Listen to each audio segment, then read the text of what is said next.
అందరికీ నమస్కారం అండి. నా పేరు అనిల్ కుమార్. నేను గత 15 సంవత్సరాలకు పైగా ఐఐటి కోచింగ్ తీసుకుంటున్న విద్యార్థులకి కెమిస్ట్రీ బోధించడం జరుగుతుంది. నా ఈ 15 సంవత్సరాల అనుభవంలో నేను చాలామంది విద్యార్థులను, వారి తల్లిదండ్రులను, వారు పడుతున్నటువంటి శ్రమను, వాళ్ళు అనుభవిస్తున్న బాధను చాలా గమనించడం జరిగింది. సో నా యొక్క అనుభవాన్ని, వాళ్ళు ఎదుర్కొన్న సమస్యలని, నేను చూపించినటువంటి పరిష్కార మార్గాలని ఇప్పుడు ఐఐటి కోచింగ్ తీసుకున్న విద్యార్థులకు, వారి తల్లిదండ్రులకు, భవిష్యత్తులో తీసుకోబోయేటువంటి విద్యార్థులకు, వారి తల్లిదండ్రులకు తగిన సూచనలు ఇవ్వాలని, నా యొక్క అనుభవం వాళ్ళకు ఉపయోగపడాలని ఈ వీడియో చేయడం జరుగుతుంది. ఈ వీడియో కొంతమందికి ఉపయోగపడినా కూడా చాలా సంతోషం. ఇక సమయం వృధా చేయకుండా మనం డైరెక్ట్గా పాయింట్లోకి వెళ్దాం. మొట్టమొదటిగా చాలామంది విద్యార్థులు లేదా వారి తల్లిదండ్రులు చేస్తున్న తప్పేందంటే, వారి బంధువుల పిల్లలు కానీ, లేకపోతే చుట్టుపక్కల ఉన్న పిల్లలు కానీ, కొలీగ్స్ పిల్లలు కానీ, వీళ్ళు ఐఐటి కోచింగ్ తీసుకొని మంచి ర్యాంకు సాధించి ఐఐటిలో కానీ ఎన్ఐటిలో కానీ చదువుకొని జీవితంలో స్థిరపడ్డారు. అదేవిధంగా మన పిల్లలు కూడా ఐఐటి కోచింగ్ తీసుకొని ర్యాంకు సాధించి భవిష్యత్తులో స్థిరపడాలి అనే ఉద్దేశంతో ఐఐటి కోచింగ్ని ప్రారంభిస్తున్నారు. కాకపోతే ఈ 2 సంవత్సరాలు ఆ ర్యాంకు సాధించినటువంటి విద్యార్థులు ఎలా శ్రమపడ్డారు, ఎలా ప్రణాళికాబద్ధంగా చదువుకున్నారు, వారికి ఎదురైనటువంటి సమస్యలను ఎలా అధిగమించారు, వారి సామర్థ్యం ఏమిటి, ఇవన్నీ కూడా పోల్చుకొని మన ప్రిపరేషన్ని స్టార్ట్ చేయాలి. ఏదో ఐఐటి కావాలి, ఎన్ఐటిలో చదవాలి అంటే కాదు కదండి. వాళ్ళకి ర్యాంక్ వచ్చిందని మనకి రావాలని రూల్ లేదు కదండి. వారి సామర్థ్యం వేరు కావచ్చు, మన పిల్లల సామర్థ్యం వేరు కావచ్చు, ఎక్కువ కావచ్చు, తక్కువ కావచ్చు. తక్కువ కావాలని రూల్ ఏం లేదు. కానీ మనం ఇవన్నీ సరిపోల్చుకొని ప్రిపరేషన్ని స్టార్ట్ చేయాలి. ఏదో ఐఐటి రావాలి అంటే కుదరదు కదండి. అసలు ఐఐటి ఎగ్జామ్ కోసం ఎంత కాంపిటీషన్ ఉంటుంది, ఆ పరీక్ష విధానం ఏమిటి, ఎలాంటి మానసిక ఒత్తిడికి గురవుతుంటాము, ఇవన్నీ కూడా మనం చూసుకోవాలి. చూసుకుంటే గత కొన్ని సంవత్సరాలుగా సుమారు 13 నుంచి 15 లక్షల మంది ఐఐటి జేఈ ఎగ్జామ్కి ప్రిపేర్ అవుతున్నారు, రాస్తున్నారు కూడా. మీరు గమనిస్తున్నారు ఈ విషయం. సో 2 సంవత్సరాల తర్వాత మన పిల్లలు కూడా లేదా విద్యార్థులు కూడా ఇలాంటి కాంపిటీషన్ ఎదుర్కోవాల్సి ఉంటుంది. దానికి మనం మానసికంగా సిద్ధంగా ఉండాలి. వారికన్నా బెటర్గా పర్ఫామ్ చేయగలగాలి, ఎక్కువ శ్రమ చేయాలి, ఇవన్నీ చూసుకోవాలి. అదేవిధంగా మీరు ఐఐటి పేపర్ చూస్తే గత కొన్ని సంవత్సరాలుగా 35-40 సంవత్సరాలు కూడా పేపర్లు చూసినప్పటికీ ఏ క్వశ్చన్ కూడా రిపీట్ కాదు. నాకు తెలిసినంత వరకు ఎటువంటి క్వశ్చన్ రిపీట్ కాలేదు. మేబీ రేర్గా అయితే అయి ఉండొచ్చు, కానీ జనరల్గా కావు. అంటే విద్యార్థులు 2 సంవత్సరాలు కొన్ని వేల లక్షల క్వశ్చన్లు సాల్వ్ చేసినప్పటికీ అందులోంచే క్వశ్చన్లు వస్తాయనే గ్యారంటీ లేదు. అంటే 2 సంవత్సరాల పాటు మనం ఎలా శ్రమించాలి అంటే, మనం నాలెడ్జ్ గెయిన్ చేయాలి, సబ్జెక్ట్ నేర్చుకోవాలి, మానసికంగా ఒత్తిడి పడకుండా చూసుకోవాలి. ఈ విధంగా ప్రిపేర్ కావాలి కానీ, అంటే మన బ్రెయిన్ కెపాసిటీని ఇంప్రూవ్ చేసుకునే విధంగా కావాలి కానీ, ఏదో శారీరకంగా సమస్య కష్టపడితే ఐఐటి ర్యాంక్ రాదండి. పొద్దున్నే 6 గంటల నుంచి స్టార్ట్ చేస్తారండి ప్రిపరేషన్ మా పిల్లలు. రాత్రి పడుకునే వరకు ప్రిపేర్ అవుతూనే ఉంటారండి. ఎప్పుడు బుక్స్ ముందే ఉంటారండి అని చెప్తుంటారు కొంతమంది తల్లిదండ్రులు. అదంతా శారీరక శ్రమ అండి. మన మెదడుకి ఎంత మేత వేస్తున్నాం ఈ టైంలో, దాన్ని ఎలా షార్ప్ చేయగలుగుతున్నాం, ఎనలైటికల్గా ఎలా థింక్ చేయగలుగుతున్నాం, అలాంటి దాన్ని బట్టి ఉంటుందండి ప్రిపరేషన్. ఐఐటి ఎగ్జాము ఎందుకు అంత ప్రతిష్టాత్మకమైంది మరి? దాని గురించే.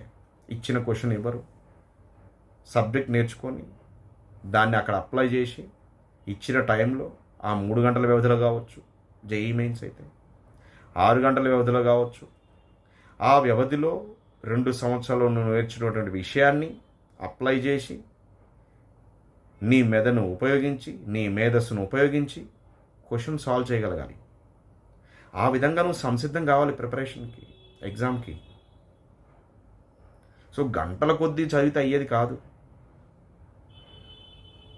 చాలామంది తల్లిదండ్రులు పిల్లలు కొన్ని కళాశాలలో జాయిన్ చేసేటప్పుడు కూడా అదే ఆలోచిస్తారు, అదే విషయాన్ని అడుగుతారు కూడా.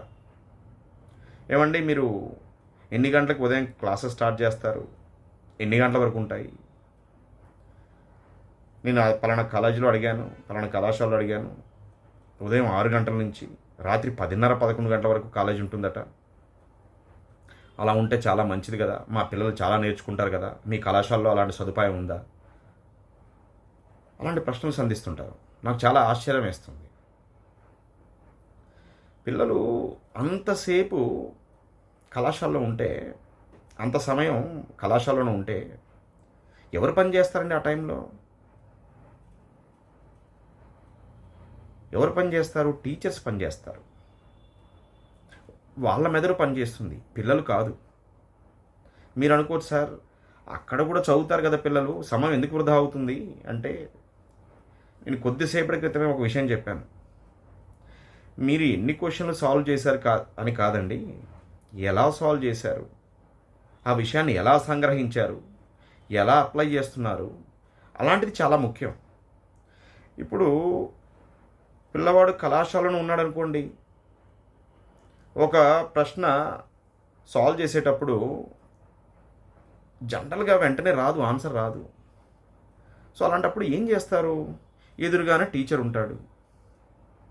ఆ టీచర్ దగ్గరికి సార్ నాకు ఈ క్వశ్చన్ రావట్లేదని చెప్తే వాళ్ళు ఎక్స్ప్లెయిన్ చేస్తారు. సో ఏమవుతుంది, పిల్లవాడికి ఒక రాంగ్ ఇంప్రెషన్లో ఉంటాడు. ఎలా? నేను ఈ క్వశ్చన్ సాల్వ్ చేసేసాను, నాకు వచ్చేసింది, లేకపోతే ఈరోజు నేను ఇక్కడ కళాశాలలో కూర్చొని 100 క్వశ్చన్ని సాల్వ్ చేశాను, లేదా 150 క్వశ్చన్ సాల్వ్ చేశాను అని ఒక రాంగ్ ఇంప్రెషన్లో ఉంటారు. కానీ యాక్చువల్గా ఆ క్వశ్చన్ సాల్వ్ చేసిన ఎవరండి? అక్కడ ఉన్నటువంటి టీచర్, విద్యార్థి కాదు.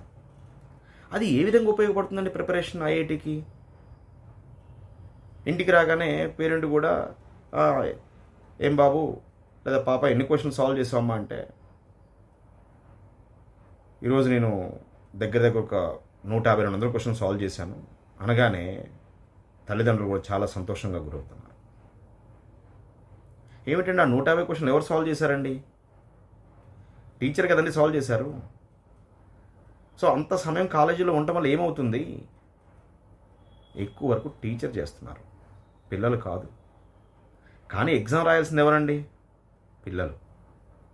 సో పిల్లలు ఎక్కువ వర్క్ చేయాలి.